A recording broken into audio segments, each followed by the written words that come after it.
வணக்கம். இது உங்கள் சிவி ஜோன். சொல்லி இருக்கீங்க. இப்போ பார்த்தீங்கன்னா பயங்கரமான சம்பவம் நடக்குது. ஒருத்தங்களா உள்ளே வராங்க. அதுலேயும் ஃபேட்மேன் வந்ததுக்கப்புறமா நம்ம எல்லாரும் எதிர்பார்த்த ஒரு பெரிய விஷயம் என்னென்னா, முத்துக்குமாரனுக்கு அவர் என்ன சொல்ல போகிறாரு அப்படின்றது. உள்ளே வரதே ரொம்ப ஸ்பெஷலாக இருந்துச்சு. என்னென்னா, அவர் கன்ஃபெஷன் ரூம் வழியாக தான் வந்தார். அதை ஃபஸ்ட்டு வந்துட்டு மைக் வழியாக தான் பேசினாப்புல.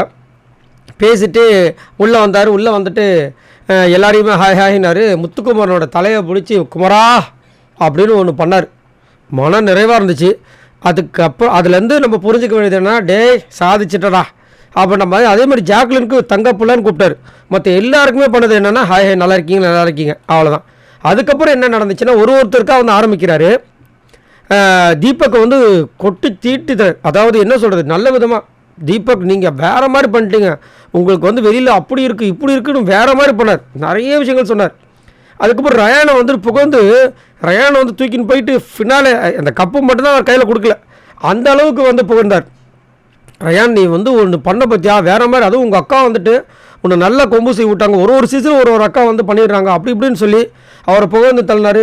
அதுக்கப்புறம் ஜாக்லினை நீ ஹிஸ்ட்ரியவே இது பண்ணிட்டோமா, ஹிஸ்ட்ரியிலேயே ஒன்றை மாதிரி யாருமே கிடையாது, எல்லா வாரம் தொடர்ந்து நாமினேஷன்ஸில் இந்த மாதிரி ஒரு கிரியேட் பண்ணவே முடியாது, உனக்கு வெளியில் கொண்டாடுறாங்கம்மா, நீ இவ்வளோ தூரம் நாமினேஷன்ஸில் வந்தாலும் உன்னை இவ்வளோ தூரம் கொண்டு வரான்னு மக்கள் மட்டும்தாம்மா, அது வேறு யாரும் கிடையாது. ஒரு சில பேர் சொல்லலாம் நீ இப்படி அவங்கள வச்சு இது பண்ணுறா இவங்கள வச்சு பண்ணுற, அப்படிலாம் கிடையாதுமா, நீ உனக்காக நீ நின்று இருக்க, உன்னால் தான் நீ இவ்வளோ தூரம் வரான்ற மாதிரி சொன்னார்.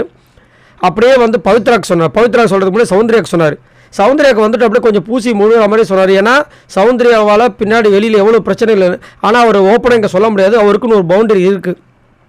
சொல்ல ஆரம்பித்து அடுத்தது தான் முத்துக்குமரனுக்கு சொல்கிறதா இருந்துச்சு. ஏன்னா முத்துக்குமரனை தாண்டி தான் ஜாக்லின் கிட்ட போனார், ஜாக்லின் கிட்டேருந்து சௌந்தர்யாக்கு போனார்.